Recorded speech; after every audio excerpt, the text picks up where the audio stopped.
Welcome back to the Mike Robinson YouTube channel. In today's episode, I'm harvesting wild invasive Chinese water deer on big open arable fields, then visiting Deer Box to see some prep, then to have a bit of lunch with Liam, my head chef at the Elder restaurant in the lovely city of Bath. Now I'm here in an entirely different part of England now, in an area called Buckinghamshire. And here we have a lot of an invasive species called a Chinese water deer. Latin name is Hydropotes inermis. Quite rare now in the Far East and China and Korea, but very, very, very popular since they were introduced here about 120 years ago. And now we can't see any, but what happens here is we creep around crucial bits of equipment here, because there can be quite long shots at small targets, range finding binoculars. These are really important. And then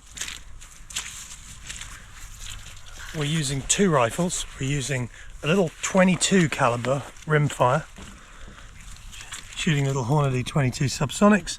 Good old gun this. And then we're using my 6.5 Creedmoor, using these 120 grain CX rounds. Very, very accurate, very effective. I need my trusty Robinson deer knife by Flint and Flame Outdoors. I've very proudly designed this knife, I love it. And I've got some rubber gloves, and that's all we need. Take some spare rounds of ammunition with me.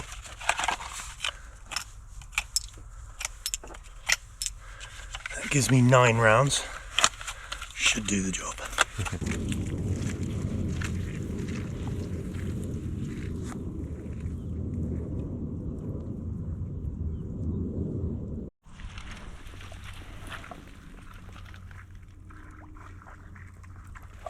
Normally when it's been wet and cold, they come out and they lie in the sun, but the sun's only just come out, so I'd expect over the next half hour to see some.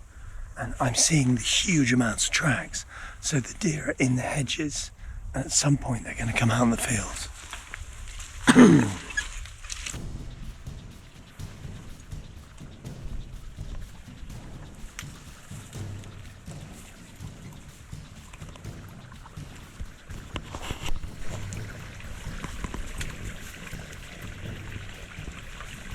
See what I mean? Run, run, run, run, run. They just don't stop, little buggers. Look at that go. Yeah, Chinese water deer. What a funny animal. He was standing here in the hedge. Yep. He's stopping. No, he won't stop. They're either stationary or running, and when they're stationary, they're lying down.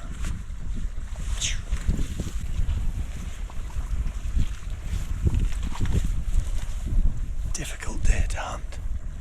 As I say, they're either lying down in complete cover with just their ears showing, or they're at full run, and unlike other deer, they don't run and then stop, they just run.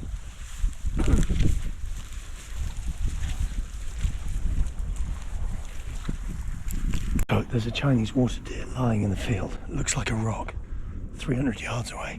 I need to get to about 170 yards, so we're going to just go very slowly along here, try and get a shot going up the field.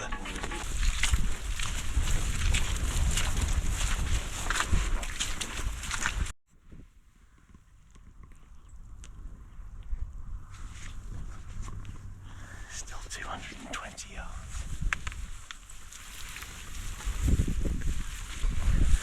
So I've got a Chinese water deer lying asleep on the field. He's 200 yards, which is a shot I can do. I need to hit him in the head, which is a 2-inch target. The problem is he's back end onto me, so I can see his backside and his ears. So I need to change the angle of the shot so I can get his head. The problem is with any other deer species, I would get set up and then I could make a noise and he'd put his head up, and with the Chinese water deer, they don't do that. They go from fast asleep to full run with nothing in the middle. So we want to kind of close the gap a little and get a side on look, because at some point he will look, and that's all I need.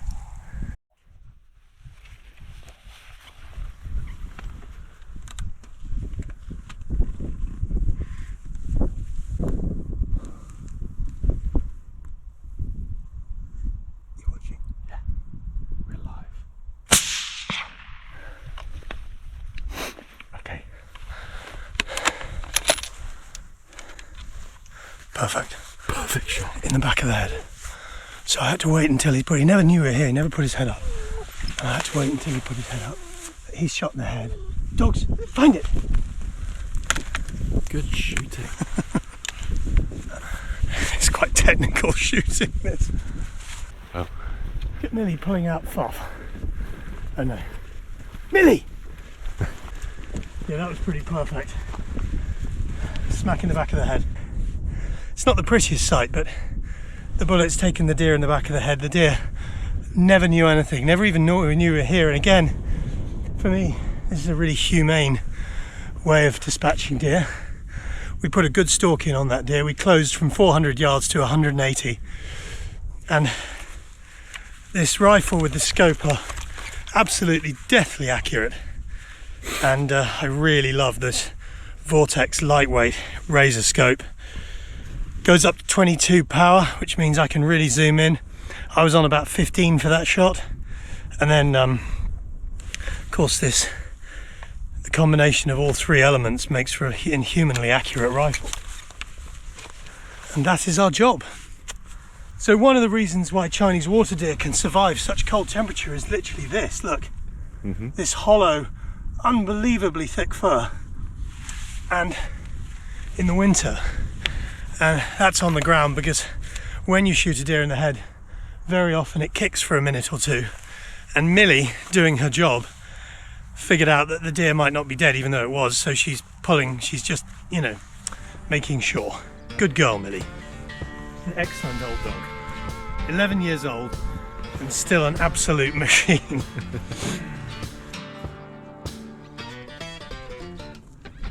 So I'm here in Buckinghamshire trying to shoot some Chinese water deer, which are one of my favourite eating deer. It's a deer with a remarkably thick layer of fat on its back, like tallow, but it's quite edible. Pale coloured meat, truly delicious. And this is one of our 4 invasive species in Britain. So it arrived here about 120 years ago and is doing really well in the eastern part of the country. Typical experience today, deer lying in the middle of a huge field, had to creep out and try and neatly dispatch it in the neck. And it worked, and now we're going to dress him out, go look for some others. Again, this meat, Chinese water deer, will be available from Boox on a regular basis this winter, and I urge you to try it because it's delicious.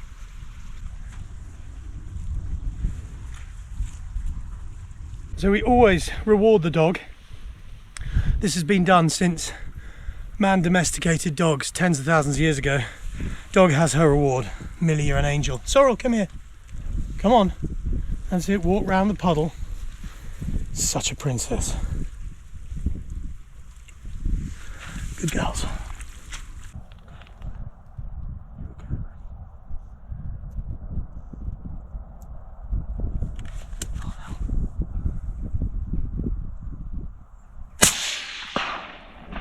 Got him.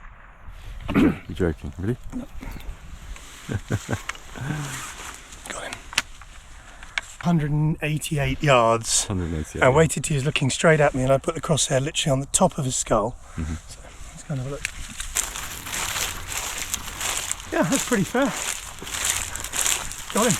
The great thing about a deer square onto you like that is that you put the crosshair on the top of the head and the bullets just shot him in the neck because he was a little bit further away. You can see how far we've shot to the gap in the hedge down there.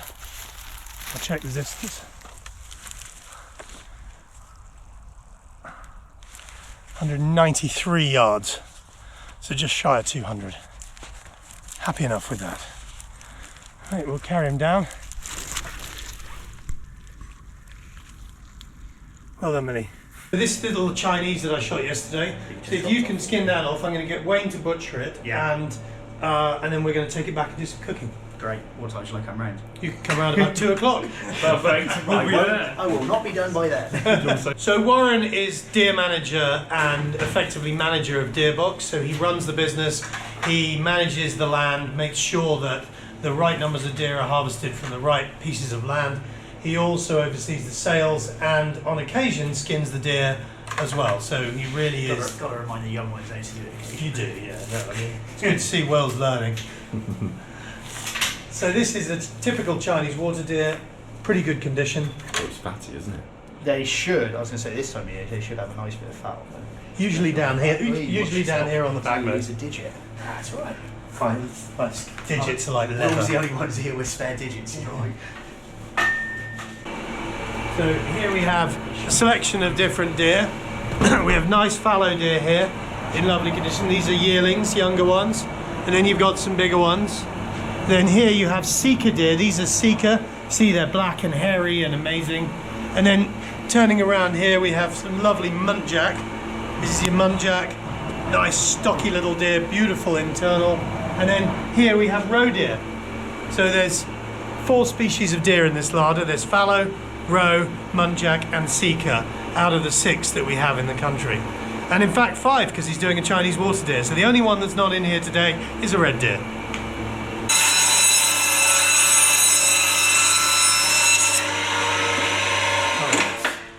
Beautiful. I'll just chop those through and make beautiful little chops to grill. Yep. This is it, there we go, and I've got my salad, so that's us done. I mean, actually, here's the thing, Wayne, when you look at this, you look at that deer and you think, oh, it's only a little deer, right? Yep. But the reality The amount is, of meat you're going to get. look how much meat we're getting off this, Yeah. you know? Yep, Each of those is for 2 people, I'll braise them.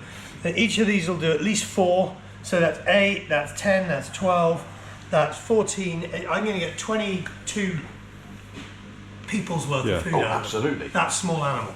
Same with the muntjac. Fallow deer will cut into about 60 workable portions. Amazing. Do you want the bones off these for the dog? So I brought down from Deer Box Yep. some Chinese water deer. Now this comes from Bedfordshire, out on a couple of farms that we manage. Yeah. Have you eaten Chinese water deer? No, I don't think I have. Hey, it is. I'm surprised because you've been in Norfolk. Chinese water is big in Norfolk, but Maybe. yeah. So this is a Chinese water deer that I harvested. I went out about a week and a half ago and shot a couple of these. Okay, lovely. And there's a lot of them. There we go. So all I'm doing here, bud, is salt, pepper, and let's strip some thyme on it. And I just want you to taste it. Yeah, I think nice. sometimes it's really, really good. Rather than coating it in sauces and doing all this, just literally, a bit of olive oil here, look, there we go. It's just literally to taste this beautiful venison for what it is. And the little bit of thyme, salt, pepper and olive oil will just complement this. So we're going to run through to our grill in the next kitchen, smash it on the grill, Yeah. give it 3 to 4 minutes, get some lovely colour on it, and then bring it back, rest it, carve it. We're just going to taste it au nature, easy. So we got our brand new Synergy grill here. This is a super powerful grill, and we're just going to smash this bad boy on the bars.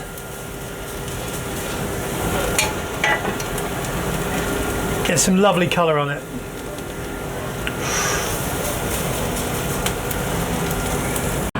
Would you be a squire and squeeze that lemon in there? Yep.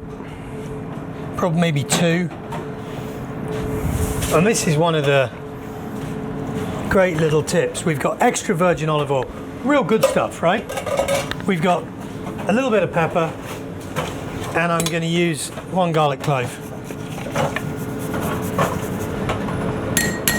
Like that. Give it a good whisk up with the thyme.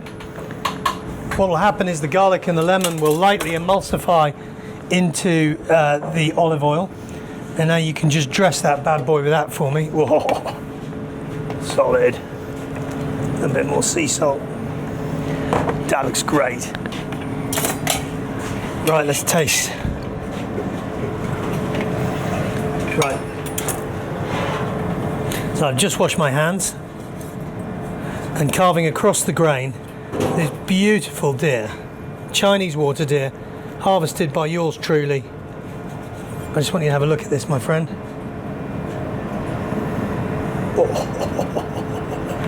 Yes. I'm going to put it onto the plate here, mate.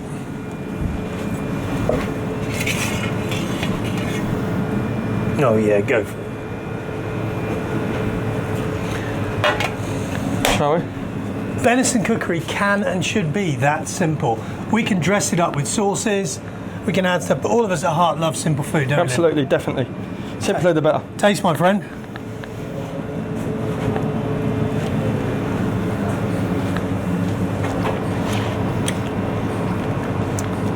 Tender as your mother's art. Chinese water deer. No joke, you don't have to put your teeth together to squash it. It is so ridiculously tender.